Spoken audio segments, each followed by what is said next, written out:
Her own family abandoned 3-day-old Maria beneath the bridge, believing her sealed eyes meant she was cursed. As freezing water rose around her tiny body, only the footsteps of a stranger offered any chance of survival.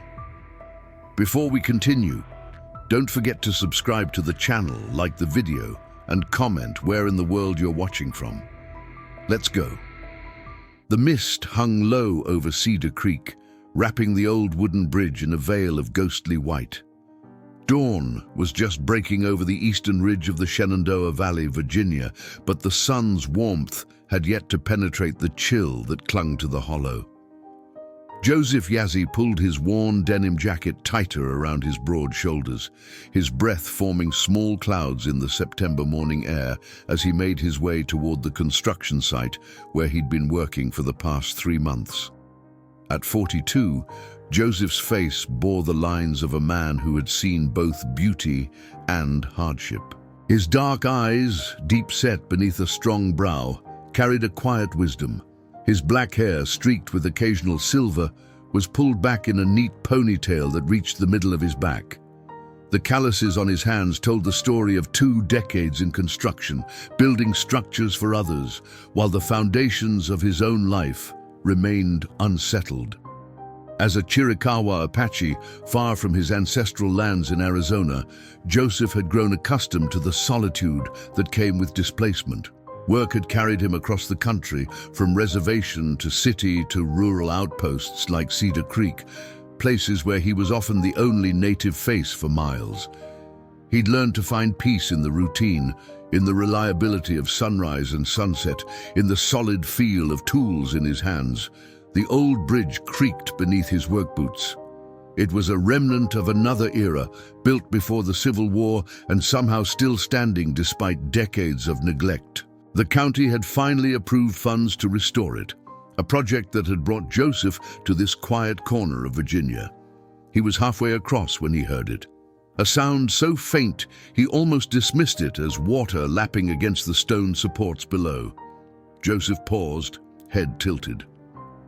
There it was again, a thin, reedy cry that didn't belong to any animal he recognized. Following the sound, Joseph made his way down the sloping bank, brambles catching at his jeans as he navigated the slippery path to the water's edge. The crying grew clearer, unmistakably human now, and something ancient and instinctual quickened his pace. In the shadow of the bridge, nestled against one of the moss-covered pillars, lay a small bundle wrapped in a thin yellow blanket. Joseph's heart slammed against his ribs as he crouched down. Carefully, with hands that suddenly trembled despite their strength, he pulled back the edge of the fabric. A tiny face, skin mottled and bluish with cold, greeted him. The baby couldn't have been more than a few days old, its features scrunched in distress, mouth open in a mewling cry that had grown weak with exhaustion. "What in God's name?" Joseph whispered, shock giving way to urgent purpose. He shrugged off his jacket, wrapping it around the infant with careful movements. The baby's eyes remained tightly shut, unusual even for a newborn, but Joseph had no time to consider this oddity. He cradled the child against his chest, its tiny body frighteningly cold against his warmth. "It's okay," he murmured, though he knew the words meant nothing to the infant. "I've got you now." As he climbed back up toward the road, Joseph scanned the empty landscape. Who would leave a baby here, in this isolated spot, in the early hours when the temperature dropped to near freezing? There were no houses visible from the bridge, no signs of anyone who might be responsible. The construction site was still 2 miles away. The nearest hospital in Millfield was 15 minutes by car. Joseph made a quick decision and changed direction, heading toward his truck parked at the equipment lot nearby. "Hold on, little one," he said, quickening his pace as the infant's cries grew weaker. "Just hold on." The wheels of Joseph's old Ford pickup skidded slightly as he pulled into the emergency entrance of Millfield County Hospital.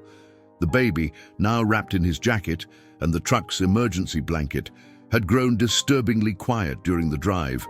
Only the slight rise and fall of her tiny chest assured him she was still fighting.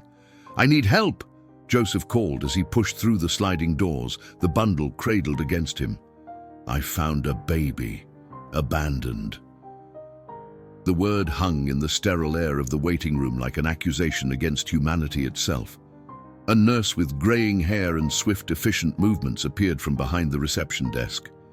Her name tag read, Eleanor Winters, RN. She took one look at the bundle in Joseph's arms and immediately called a code over the intercom system. "Where?" she asked as she ushered him toward an examination room, her voice crisp but not unkind. "Under the old bridge at Cedar Creek, just lying there in the cold." Eleanor's face tightened, but her hands remained gentle as she took the infant from Joseph. More staff appeared, a doctor with sleeves already rolled up, a younger nurse pushing a warmer bed, someone with forms and questions that Joseph could barely process.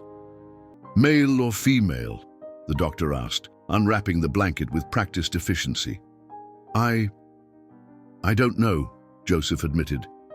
"I just found her, them, and drove straight here." The doctor, a man in his 50s with salt and pepper hair and glasses perched on his nose, glanced up briefly. His name badge identified him as Dr. Miles Harrison. "It's a girl," he confirmed after a moment. "Approximately 3 days old, severely hypothermic." He turned to the nurse. "Core temperature?" 93.2, Eleanor replied, her expression grim. "Let's get her warmed gradually. Start a line, full panel, and someone call social services." As they worked over the tiny form, Joseph stood awkwardly to the side, unsure if he should stay or go. The baby, a girl he now knew, looked impossibly small beneath the bright examination lights, her skin still carrying that bluish tint that made his chest tighten with worry. "Her eyes," Joseph said suddenly, remembering what had struck him as odd. "They were closed tight. I mean, not just closed like she was sleeping, but—" Dr. Harrison paused, leaning closer to examine the infant's face. Gently, with a touch that spoke of decades of experience, he attempted to check her eyes. The lids remained firmly shut, almost as if sealed. "Interesting," he murmured. "Could be congenital cataracts or another developmental issue. We'll need an ophthalmologist." He glanced at Joseph. "Good catch." A woman in a pantsuit appeared at the door, her expression professionally concerned. "I'm Marjorie Kent from Social Services. Are you the one who found the baby?" Joseph nodded, suddenly aware of how he must look.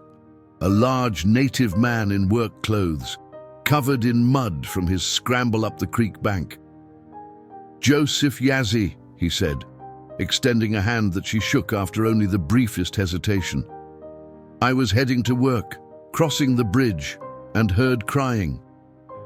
"You did exactly the right thing, Mr. Yazzie," she assured him, pulling out a notepad. "I need to ask you a few questions if you don't mind." For the next hour, Joseph answered questions, filled out statements, and provided his contact information. Throughout it all, his eyes kept drifting back to the exam room where the medical team continued to work on the baby girl. "Is she going to be okay?" he asked during a lull in Marjorie's questioning. "They're doing everything they can," she replied with practiced neutrality. It wasn't until Dr. Harrison emerged, removing his gloves with a snap that echoed in the hallway, that Joseph got his answer. "She's stabilizing," the doctor said, his voice reflecting cautious optimism. "But there's something you should know about her eyes. It appears she has bilateral congenital cataracts. Essentially, she was born with clouded lenses. It's why her eyes appear sealed shut. She can't see, and hasn't been able to since birth." Joseph absorbed this information slowly, his mind filling with questions. But one thought rose above the others. Somewhere, someone had abandoned this helpless, blind infant beneath a bridge, leaving her to die alone in the cold.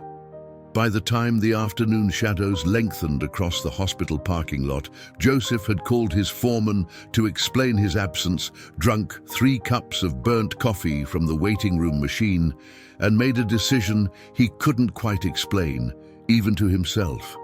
He was staying. There was no logical reason for it. The baby wasn't his responsibility. The authorities had been notified, the proper channels engaged, yet something tethered him to this place, to the tiny girl fighting for her life in the neonatal unit. "Mr. Yazzie?" Dr. Harrison approached, chart in hand. "I thought you would have left by now." Joseph shifted in the uncomfortable plastic chair. "I wanted to make sure she was okay." The doctor studied him with eyes that had witnessed the full spectrum of human behavior, both the cruelty that had left an infant beneath a bridge and the compassion that had saved her. "She's stable," he said, taking the seat beside Joseph. "We've named her temporarily, hospital protocol when patients arrive without identification." "What did you call her?" "Jane, officially, but the nurses are calling her Maria." "Maria," Joseph repeated softly. The ophthalmologist confirmed bilateral congenital cataracts.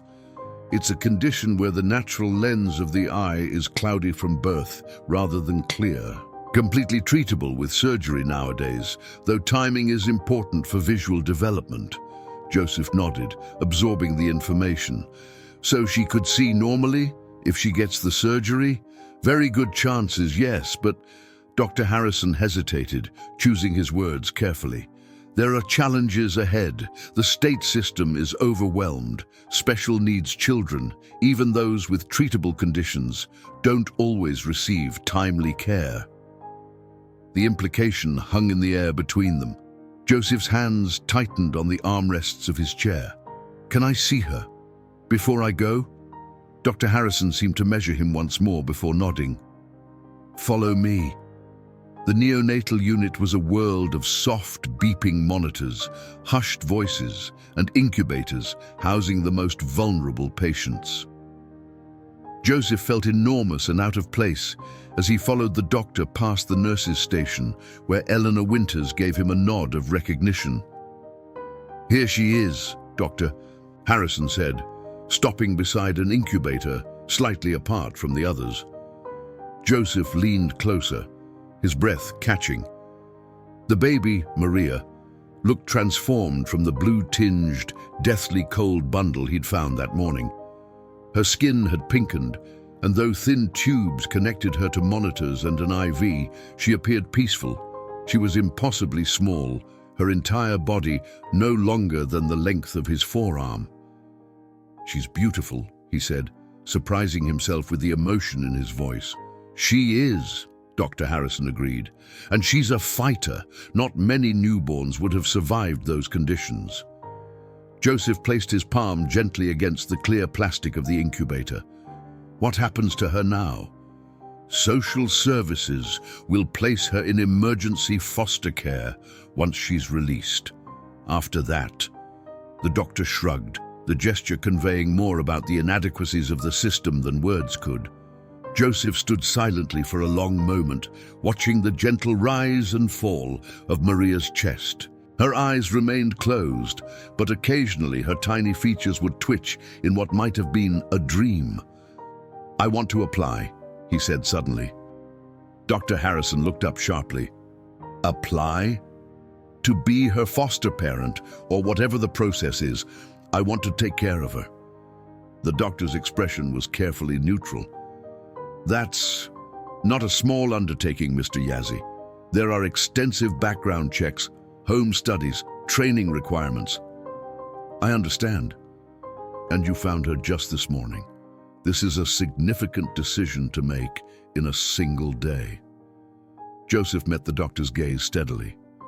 "Some decisions don't need time, Dr. Harrison. Only clarity."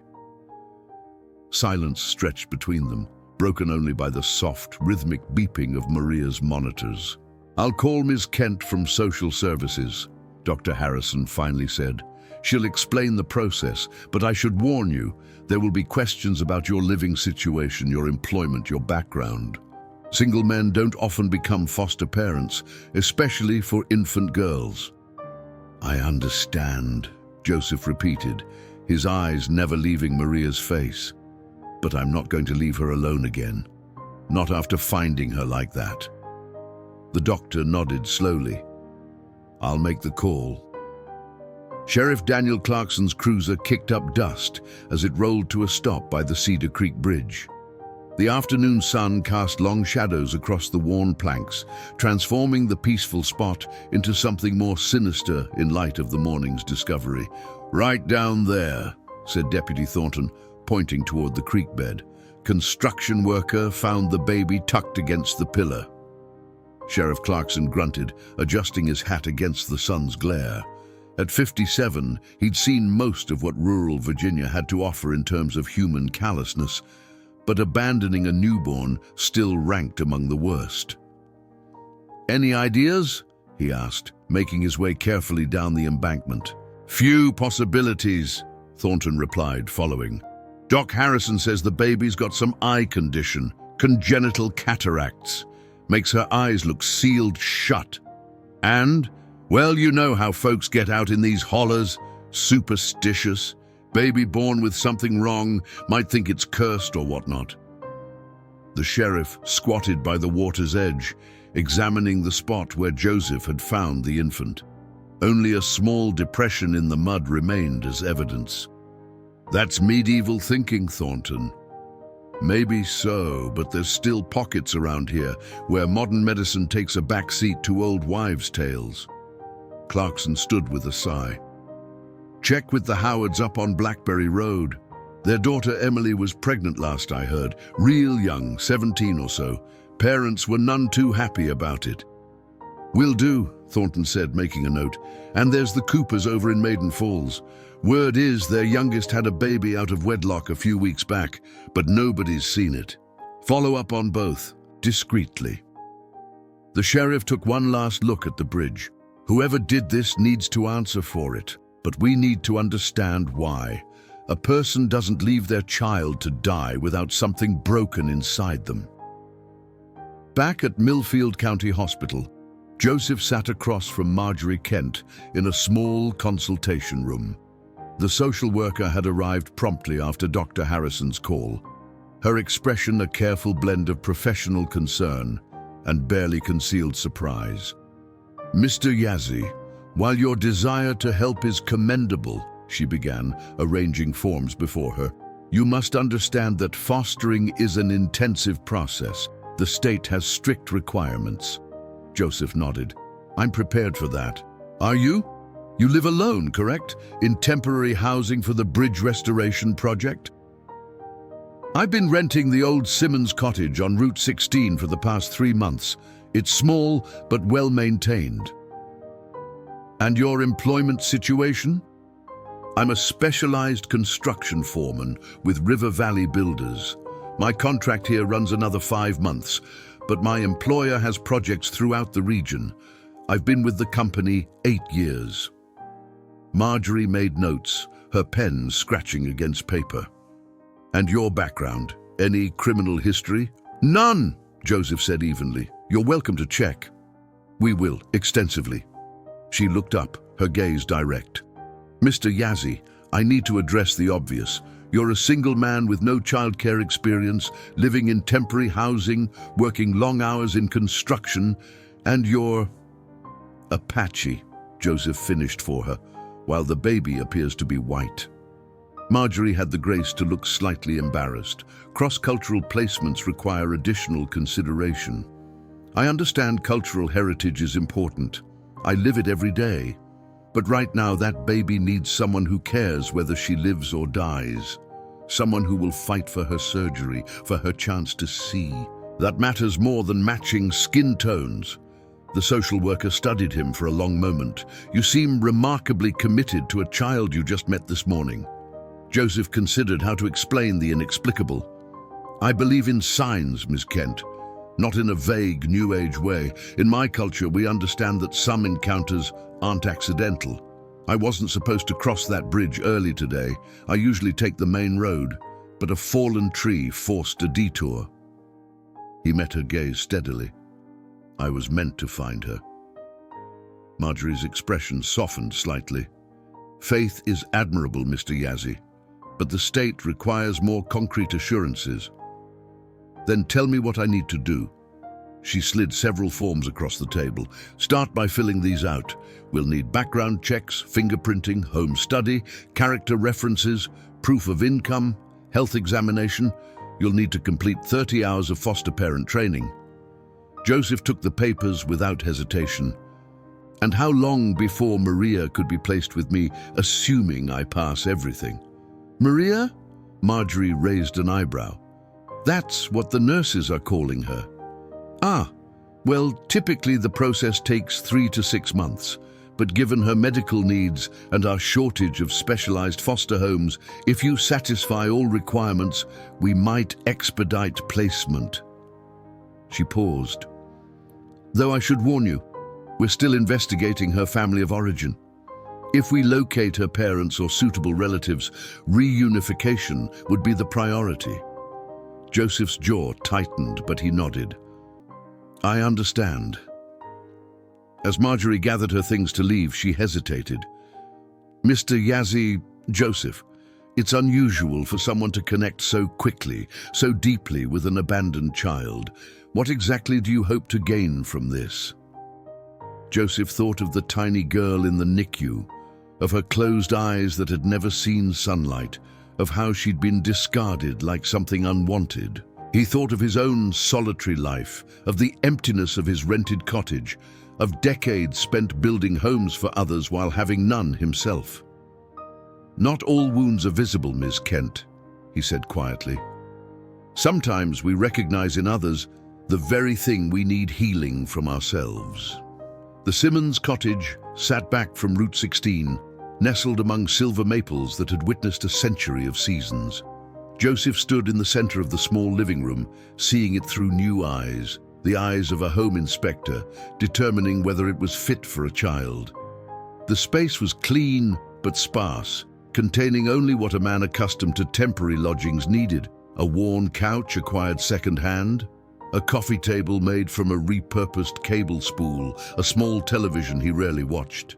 The kitchen was functional but basic. His bedroom held a bed, a dresser, and a nightstand with exactly 3 personal items: a photograph of his mother, a carved wooden eagle from his grandfather, and a book of Chiricahua Apache oral histories. Now, he mentally mapped where a crib would go, where he could create a changing station, how he might transform the small second bedroom, currently functioning as storage, into a nursery. The sound of tires on gravel drew his attention to the window. A red pickup truck pulled into the drive, and a stocky man with a graying beard stepped out. Thomas Brennan, the site manager for the bridge project, approached the porch with a bemused expression. "Rumor has it you're planning to adopt a baby," Tom said by way of greeting when Joseph opened the door. "Foster, potentially," Joseph corrected, stepping aside to let his boss enter. "News travels fast." "Small town." Tom glanced around the cottage. "Marjorie Kent called me, checking references. And told her you're the most dependable man I've ever hired. Meticulous, patient, show up early, leave late." Tom's eyes crinkled. "Didn't tell her about that temper you showed when Donaldson nearly dropped a beam on Miller's head." "Appreciate that." Tom settled onto the couch. "You serious about this, Joe?" Joseph nodded. "She needs someone." "And you need?" Joseph didn't answer immediately. He'd worked with Tom for nearly 3 years across multiple projects, but they'd never ventured into personal territory. "Did I ever tell you about my sister?" he asked finally. Tom shook his head. "Elizabeth. Younger by 4 years, born with a cleft palate." Joseph's voice remained steady, but something in his eyes shifted. Back on the reservation in the 70s, medical care wasn't what it should have been. Simple surgery today, but then complications arose. She died when she was 6 months old. "I'm sorry, Joe. I didn't know. My mother never quite recovered. She blamed herself for not getting Lizzie proper care in time. Joseph moved to the window, looking out at the maples. When I saw that little girl, alone under that bridge, with her eyes sealed shut from a treatable condition. He didn't need to finish the thought. Tom nodded slowly. What about your job? The bridge project? I spoke with Ramirez. He'll take lead foreman if necessary. But I'm hoping to work something out. Adjusted hours, maybe bringing the baby to the site occasionally once she's stable. Tom considered this. Might be doable. We'll figure something out. He stood, extending his hand. For what it's worth, I think you're doing a good thing, Joe. Crazy, maybe, but good. After Tom left, Joseph returned to his task, making lists of everything he'd need. Crib, changing table, bottles, formula, clothes, diapers. The magnitude of what he was undertaking settled over him like a physical weight. He'd built highways and bridges across the country, but this, creating a safe place for one tiny life, suddenly seemed the most daunting construction project he'd ever faced. At the sheriff's station, Deputy Thornton dropped a manila folder on Sheriff Clarkson's desk. "Got something," he said without preamble. "Bethany Cooper, 19, from over in Maiden Falls. Had a baby girl 3 days ago. Home birth, no medical attention. Grandmother was a midwife back in the day. Delivered the baby herself." Sheriff Clarkson opened the folder, scanning the hastily compiled report. "Where is she now?" "That's the thing. Nobody's seen her since last night. Parents claim she went to stay with a cousin in Roanoke, but can't provide contact details. And the baby? Mother claims it was stillborn, buried it on family land. No witnesses except immediate family." Clarkson's expression darkened. "Get me a warrant. I want that property searched, and I want the Cooper girl located now." Ballydeason, at Millfield County Hospital, Dr. Harrison examined Maria carefully while Eleanor Winters assisted, her experienced hands gentle with the tiny infant. "She's gaining strength," the doctor noted. "Temperatures stable, heart and lung function normal. No signs of brain damage from the hypothermia." "And her eyes?" Eleanor asked. "The cataracts are dense, but the ophthalmologist believes surgical outcomes would be very positive. The sooner we can operate, the better her chances for normal visual development." "Has anyone been in to see her besides Mr. Yazzie?" Eleanor asked, adjusting Maria's blanket. Dr. Harrison shook his head. "The sheriff asked to be notified when she's stable enough for a brief visit. They're trying to locate the parents. And if they find them..." The doctor's expression was grim. "They'll face abandonment charges at minimum, possibly attempted murder." Eleanor brushed her fingertips gently over Maria's head, where dark hair was beginning to show more prominently. "Hard to imagine giving up your child like that." "Fear makes people do terrible things," Dr. Harrison replied, "especially when combined with ignorance." Eleanor nodded toward the doorway, where Joseph Yazzie stood silently, watching through the glass. "He's been here every day. 3 hours each evening after work," the doctor confirmed. "Never misses. You think they'll let him foster her?" Dr. Harrison considered the tall figure beyond the glass, the steady presence that had become familiar to the NICU staff. "If there's any justice in the system, they will." The Cooper property sprawled across 12 acres of scrubby woodland on the outskirts of Maiden Falls. Sheriff Clarkson's cruiser bumped along the rutted dirt driveway, Deputy Thornton following in a separate vehicle. A German shepherd barked furiously from the end of a chain as they approached the weathered 2-story farmhouse. A man in his 50s emerged onto the sagging front porch, his expression hardening at the sight of the police cars. Clyde Cooper, Bethany's father, stood with arms crossed as the officers approached, warrant in hand. "Mr. Cooper," Sheriff Clarkson began, "we have a warrant to search your property." "On what grounds?" Cooper demanded, though his eyes betrayed nervousness beneath the bluster. "Investigation of child endangerment and potential false reporting of a death." The sheriff handed over the document. "We'd like to speak with your daughter, Bethany." "Told you already. She's in Roanoke." Deputy Thornton stepped forward. "Sir, we have reason to believe a newborn infant found abandoned at Cedar Creek Bridge may be your daughter's child." Something flickered across Cooper's weathered face. Recognition, followed by a carefully constructed confusion. "My daughter's baby was stillborn. We buried it right over there." He gestured vaguely toward a stand of pines at the property's edge. "Then you won't mind if we verify that," Sheriff Clarkson said evenly. "Where exactly is this burial site?" Before Cooper could answer, the screen door creaked open behind him. A woman in her late 40s appeared, her face drawn with exhaustion and what might have been fear. "Clyde," she said, voice barely above a whisper. "Let them look."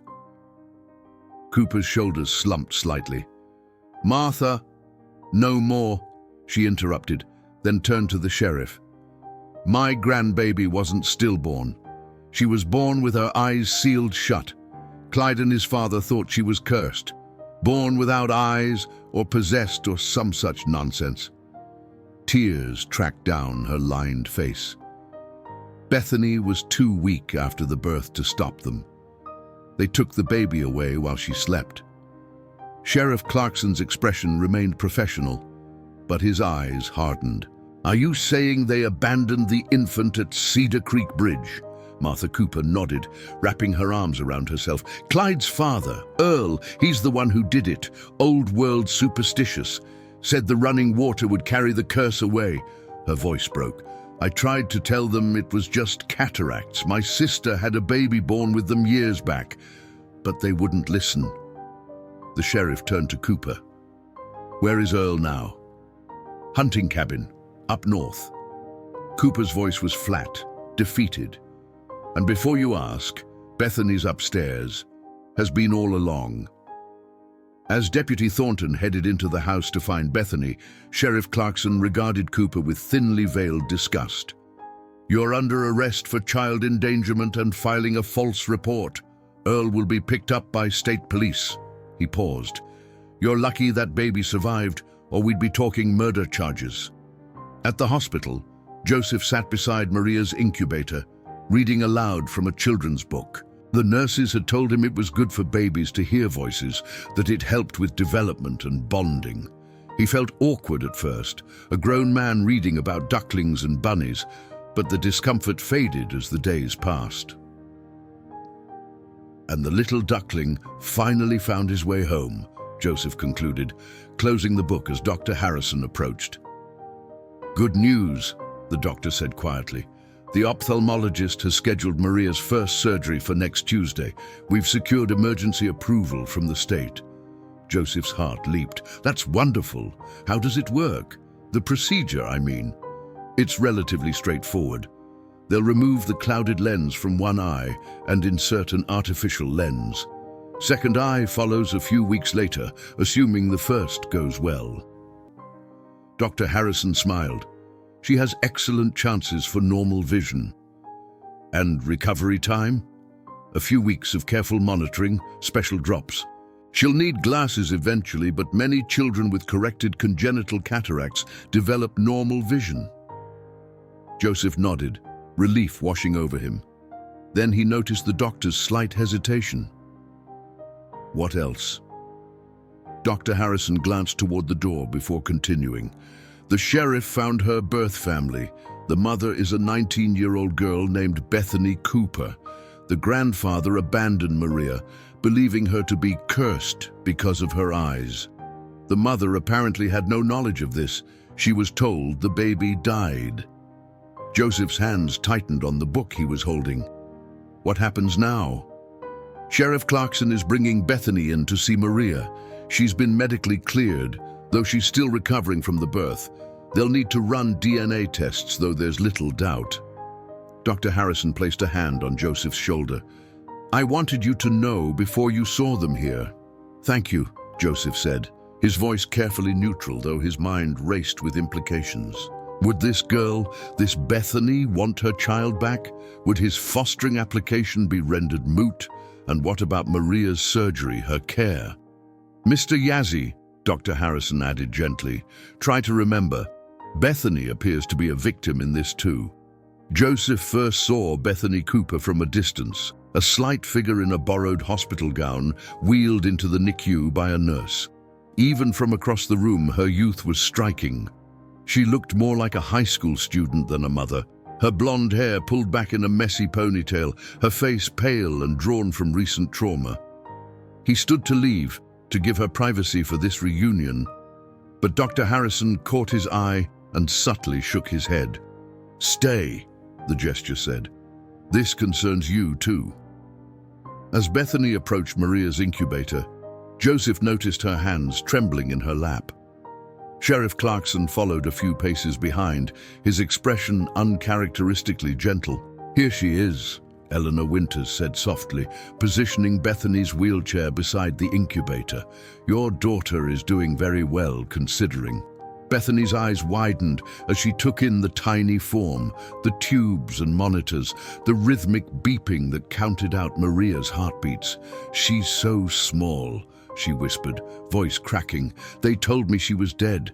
They said she was born wrong, that she wasn't." Tears spilled down her cheeks. Eleanor placed a hand on the girl's shoulder. "She has congenital cataracts, Bethany. It's why her eyes appear sealed shut. It's a condition that can be corrected with surgery." "Surgery?" Bethany repeated, reaching a tentative hand toward the incubator, stopping just short of touching the clear plastic. "She can be fixed." "Not fixed," Joseph said, speaking for the first time. "Helped." All eyes turned to him. Joseph stepped forward, closing the distance that separated him from the mother of the child he'd saved, the child he'd begun to think of as his own.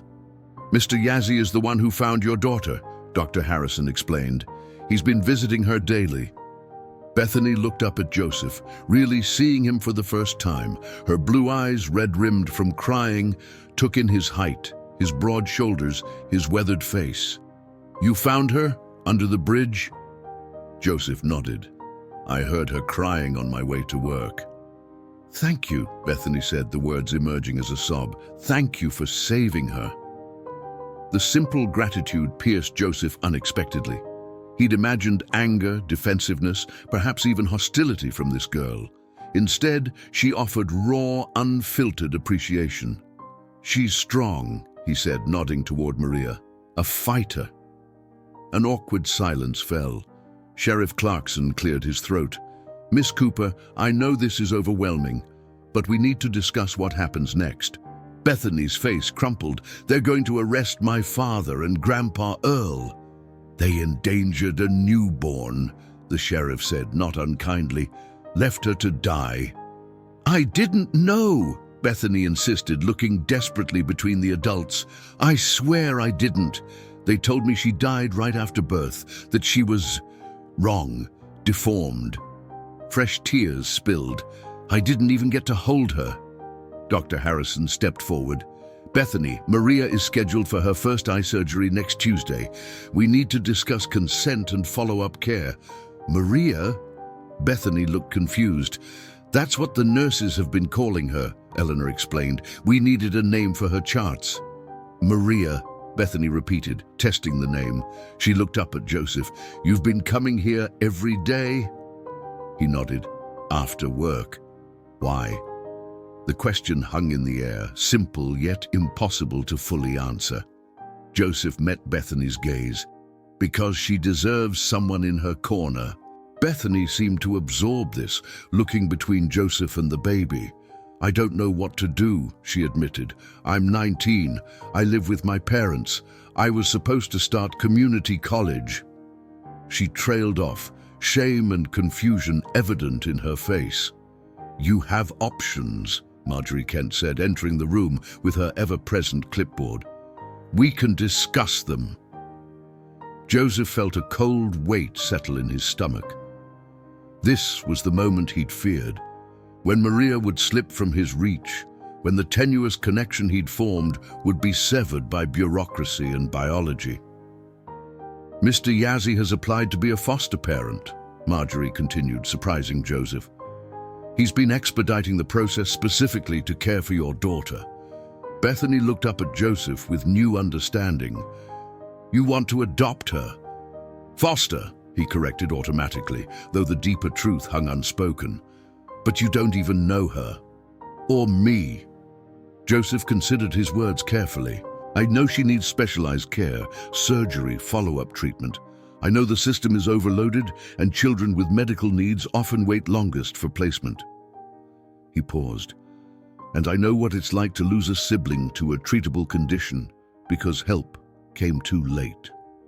Something shifted in Bethany's expression. She looked back at Maria, then at Joseph again. Could I think about things? Talk to someone about my options? Of course, Marjorie assured her. That's why I'm here. As the social worker began explaining the various possibilities to Bethany, Joseph caught Dr. Harrison's eye and nodded toward the door. He needed air, space to process the emotions threatening to overwhelm his carefully maintained composure. Outside in the corridor, the doctor followed. You handled that well. Joseph leaned against the wall, suddenly exhausted. She's just a kid herself. Yes, caught in a terrible situation. Dr. Harrison studied Joseph's face. This doesn't necessarily mean the end of your involvement, you know. Joseph met his gaze. Doesn't it? 2 days before Maria's scheduled surgery, Joseph completed the final touches on the nursery. What had once been a storage room in the Simmons cottage now held a white crib, purchased second-hand but meticulously refurbished, a changing table he'd built himself, and a rocking chair acquired from the local thrift store. The walls, freshly painted a soft yellow, featured a hand-painted mural of desert flowers and mountains, a small piece of his homeland brought to Virginia. He stood in the doorway, surveying his work. The room was ready, but the question remained, would Maria ever sleep here? Since meeting Bethany, doubt had crept in like a shadow. The girl had every right to her child, regardless of her family's actions.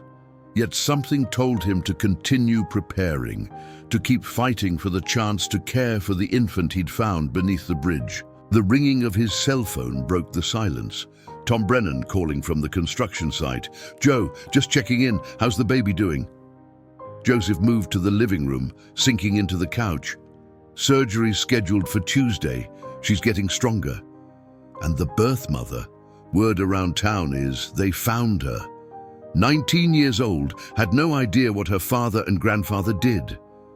Joseph rubbed a hand across his face. She's figuring out what she wants to do. A pause. And what does that mean for you? I don't know yet.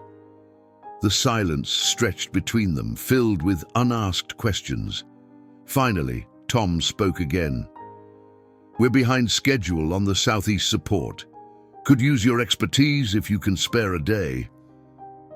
Work, the familiar rhythm of construction, the solid certainty of engineering principles. Joseph welcomed the distraction. I'll be there tomorrow. Dill at Millfield County Hospital. Bethany sat beside Maria's incubator, tentatively reaching through the access port to touch her daughter's tiny hand. Over the past few days, she'd spent hours here, watching nurses care for the infant, listening to doctors explain the upcoming surgery, learning the basics of feeding and changing from Eleanor. The reality of motherhood, its demands, its permanence, settled on her like a weight she wasn't sure she could carry. You're good with her, Eleanor observed, adjusting one of Maria's monitoring leads. Bethany shook her head. I'm terrified. I don't know what I'm doing. None of us do at first, Eleanor replied with a gentle smile. I have 3 kids, and each one scared me to death in the beginning. But you were older, right? Had a husband, a job? Eleanor's expression softened. I was 20 with my first, single, working 2 jobs to make ends meet. Bethany looked up in surprise. Really? Really. It wasn't easy, but we made it work.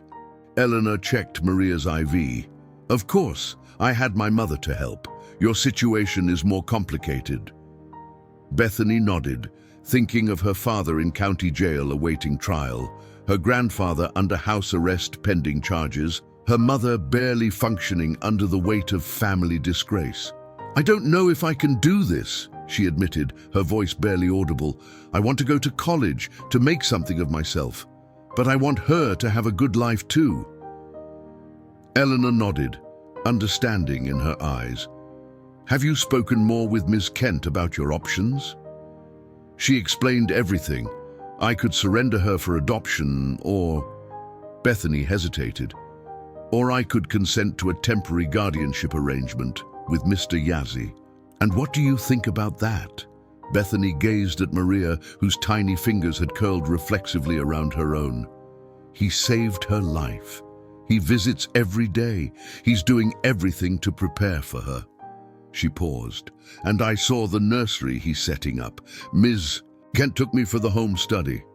Eleanor raised an eyebrow, surprised. "You went to his house? I wanted to see where she might live if I..." Bethany couldn't finish the thought. "And?" "It was simple but nice. Clean. He painted mountains on the wall for her." Bethany's eyes filled with tears. "He doesn't even know if he'll get to keep her, but he painted mountains for her." On Tuesday morning, the pediatric surgical floor bustled with quiet efficiency. Dr. Patel, the ophthalmologist, reviewed Maria's charts one final time while the anesthesiologist prepared his equipment. For an infant so young, the procedure carried additional risks, but leaving the cataracts untreated posed greater long-term dangers to her visual development. Joseph arrived early, having taken the day off from the bridge project. He paced the waiting area, unable to sit still. Though he had no legal standing, the hospital staff had come to regard him as Maria's de facto guardian. Dr. Harrison had made sure he would be kept informed throughout the procedure. He didn't expect to see Bethany until she appeared at the entrance to the surgical ward, looking both younger and older than her 19 years. She wore clean jeans and a sweater that seemed slightly too large. Her hair pulled back neatly, her face scrubbed free of makeup. "Mr. Yazzie," she said, approaching hesitantly, "I hoped you'd be here." Joseph nodded. "Wouldn't be anywhere else." Bethany took a deep breath. "Before they take her in, I wanted to tell you..." She faltered, then reached into her bag, pulling out a folder of papers. "I've decided. I'm signing temporary guardianship over to you, with the state's approval. Ms. Kent helped arrange it." Joseph stood absolutely still, afraid to believe what he was hearing. "Temporary? 1 year," Bethany explained, her voice steadying as she continued. "I can't provide what she needs right now, the medical care, the stability, but I'm not ready to give her up completely either." She met his eyes directly. "You can give her what I can't, at least for now." Joseph took the folder with careful hands. "You're sure about this?" "I'm sure it's what's best for Maria." Bethany's eyes filled with tears. "Ms. Kent says I can visit, be part of her life, and after a year, we'll re-evaluate." Before Joseph could respond, Dr. Patel emerged from the surgical suite. "We're ready for Maria now." They stood together, the construction worker who'd found an abandoned infant and the teenage mother who'd been told her baby had died, watching as the nurses wheeled the tiny incubator toward the operating room. "She'll be able to see," Bethany whispered, half statement, half question. "Yes," Joseph affirmed, "she'll see." The waiting room clock ticked with maddening slowness, each minute stretching into what felt like hours. Joseph sat with his elbows braced on his knees, hands clasped so tightly, his knuckles whitened. Across from him, Bethany alternated between pacing and sitting rigidly, her young face drawn with worry. "She's so tiny," Bethany whispered during the second hour. "What if the anesthesia..." "Dr. Patel does this surgery on infants regularly," Joseph interrupted gently. "He wouldn't have scheduled it if he wasn't confident." They fell back into silence, two people connected by a child neither had expected in their lives. Occasionally, a nurse would emerge with an update. "She's doing fine. The procedure is going as planned." Brief phrases that offered reassurance but little detail. Finally, after 3 hours that felt like a lifetime, Dr. Patel appeared in the waiting room doorway, his surgical cap still in place, his expression impossible to read behind his mask. Joseph and Bethany rose in unison. "The surgery went well," the doctor said, pulling down his mask to reveal a tired smile. "We successfully removed the cataract from her right eye and placed the intraocular lens. No complications." The relief that flooded Joseph was so intense it made his knees weak. Beside him, Bethany began to cry silently. "When can we see her?" Joseph asked. "She's in recovery now. Once she's stable, they'll move her to the pediatric ICU for overnight observation. You should be able to see her in about 30 minutes. Dr. Patel hesitated, then added, "I should warn you. Her eye will be covered with a protective shield. It might look alarming, but it's standard protocol." 30 minutes later, they stood beside Maria's hospital crib, now equipped with monitoring devices tracking her vital signs. True to Dr. Patel's warning, a clear plastic shield covered her right eye, secured by gentle tape. The other eye remained shut, still clouded by its cataract, scheduled for removal in a few weeks. "When will she open her eye?" Bethany asked, her voice small in the hushed environment of the PICU. "It may take several days," Dr. Patel explained. "The shield stays on for at least 24 hours, and even after we remove it, her vision will be blurry at first. The brain needs time to process these new signals." Joseph nodded, absorbing the information while his eyes never left Maria's tiny form. The surgery had been the first hurdle, but he knew from his research that the post-operative care would be crucial. Special eye drops multiple times daily, careful monitoring for infection, follow-up appointments, and eventually pediatric glasses. "Mr. Yazzie," Dr. Patel continued, "as Maria's legal guardian, you'll need to administer the eye drops on a strict schedule. The nurses will show you the technique before discharge." The words "legal guardian" sent a strange warmth through Joseph's chest. It was real now, the responsibility he'd fought for, the commitment he'd made to this child who'd come into his life by chance or fate. "I'll learn whatever I need to," he assured the doctor.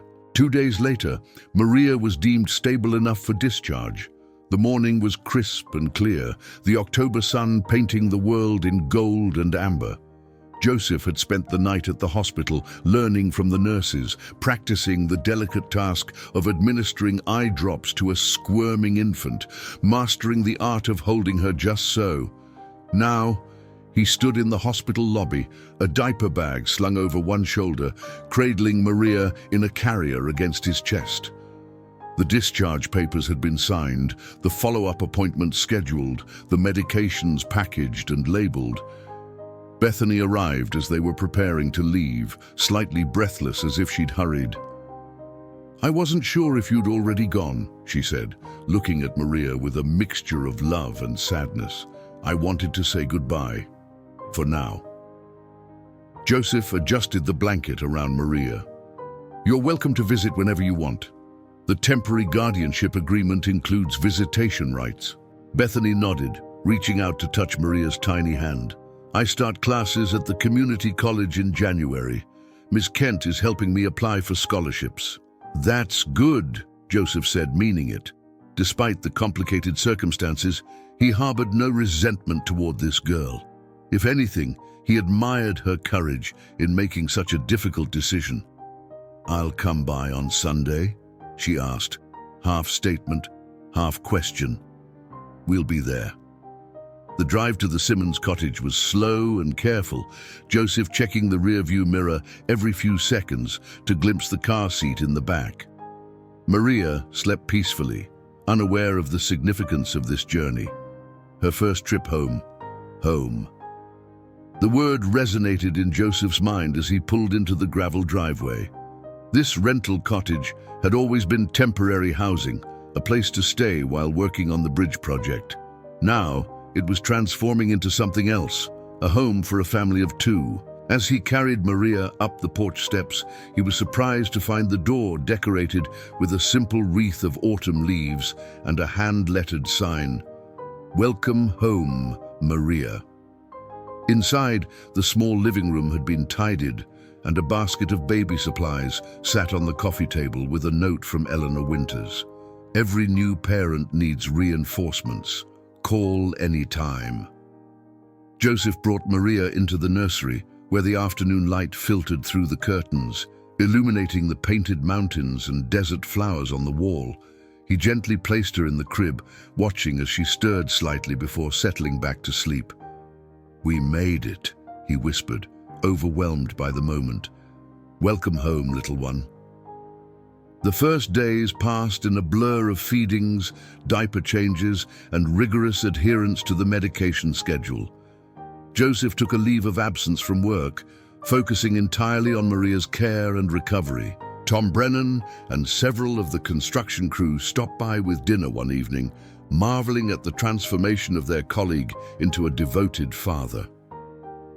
"Never figured you for the daddy type," Miller commented, watching Joseph expertly change Maria's diaper. Joseph shrugged. "Neither did I."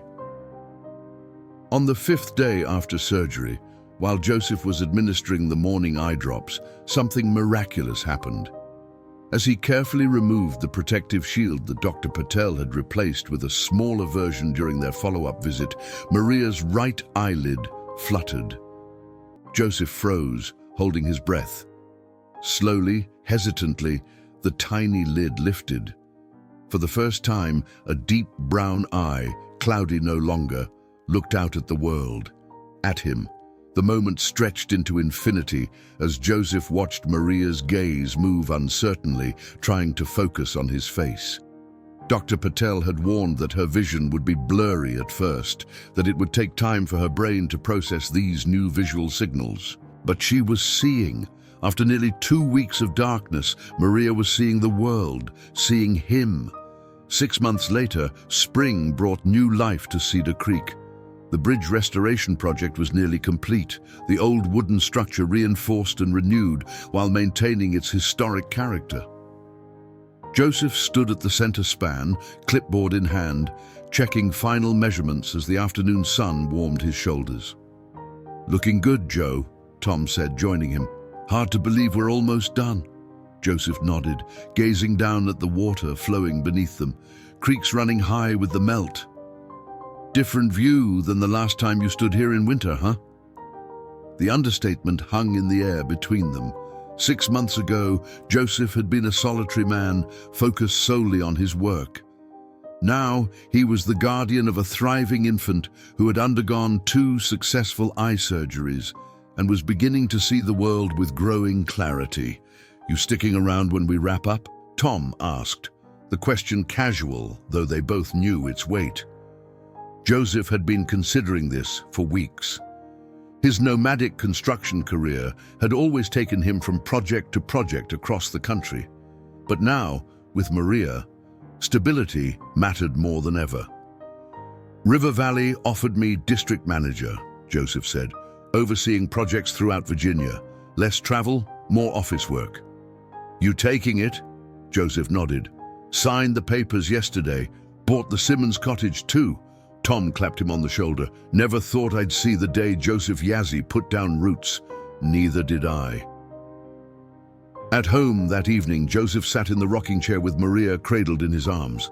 At 6 months old, she had filled out considerably from the fragile newborn he'd found beneath the bridge. Her dark hair had grown into soft curls, and her tiny, expressive face had become increasingly animated as her vision improved.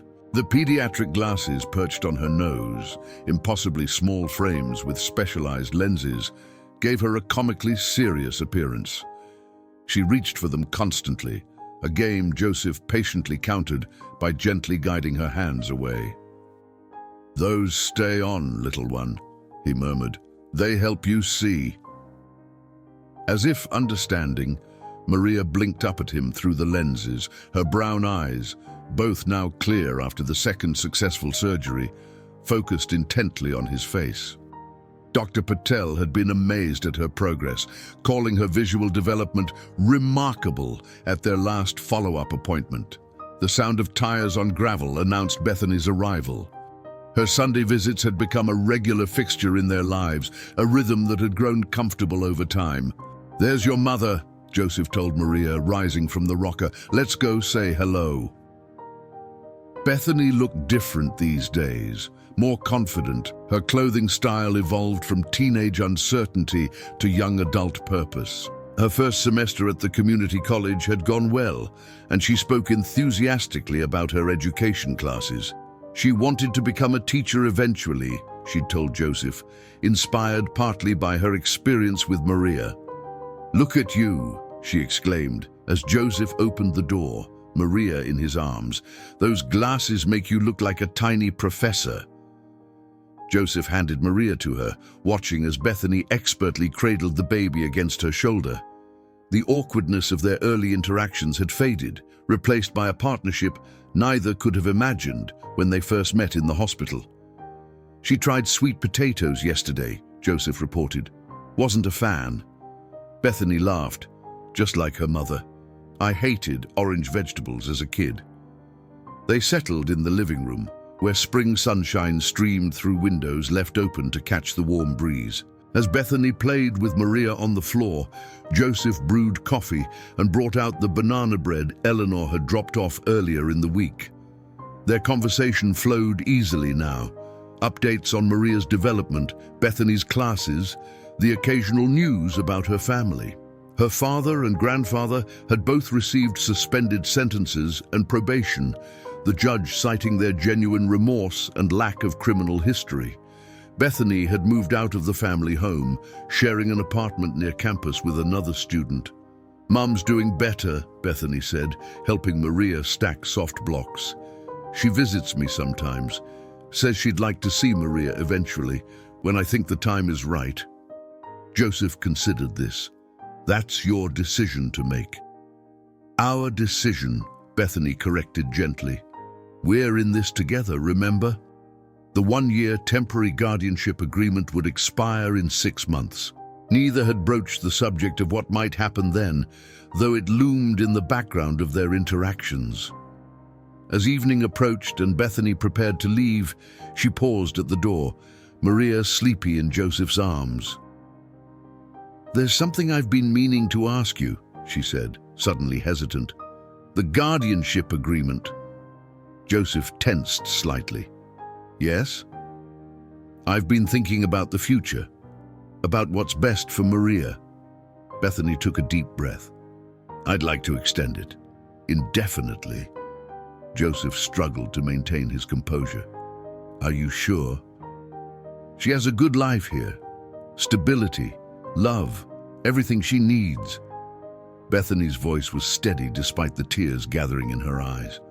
"I want to be part of her life, always. But you're her father now, in all the ways that matter. And you'll always be her mother," Joseph said quietly. "So we'll keep our arrangement? You'll raise her, and I'll visit, be involved as much as possible?" Joseph nodded, emotion making it difficult to speak. "Yes, we'll make it work." Later, after Bethany had gone and Maria slept peacefully in her crib, Joseph stood on the porch of what was now truly his home. The evening star appeared in the deepening blue sky, and somewhere in the distance a whippoorwill called. He thought about the bridge, how close he had come to crossing it without hearing that faint cry. How different his life would have been, how empty. Some would call it coincidence, that fallen tree that forced him to detour across the old bridge that morning. Joseph knew better. In his culture, there were no coincidences, only paths revealed when one was ready to walk them. 1 year later, on a crisp autumn day, Joseph and Maria returned to Cedar Creek Bridge. She walked beside him now, small hand wrapped firmly around his finger, her steps still unsteady but determined. At 18 months, she was a bundle of energy and curiosity, her vision perfect with the help of her glasses, her vocabulary growing daily. They stopped at the center of the bridge, and Joseph lifted her into his arms, pointing to the water below. "This is where I found you," he told her, though he knew she couldn't yet understand the significance. "This is where our story began." Maria gazed down at the flowing water, then back at Joseph's face, studying him with the intense concentration that had become her hallmark. Her small hand came up to touch his cheek, a gesture of pure trust and affection. From the far side of the bridge, Bethany approached, waving as she spotted them. Joseph waved back, and Maria squirmed excitedly in his arms, recognizing her mother. They met in the middle of the bridge, the construction worker who had heard a cry in the darkness, the teenage mother who had been told her baby was cursed, and the child who now saw the world clearly through the eyes they had fought to heal. Different paths, different lives, connected by one small miracle found beneath a bridge at Cedar Creek.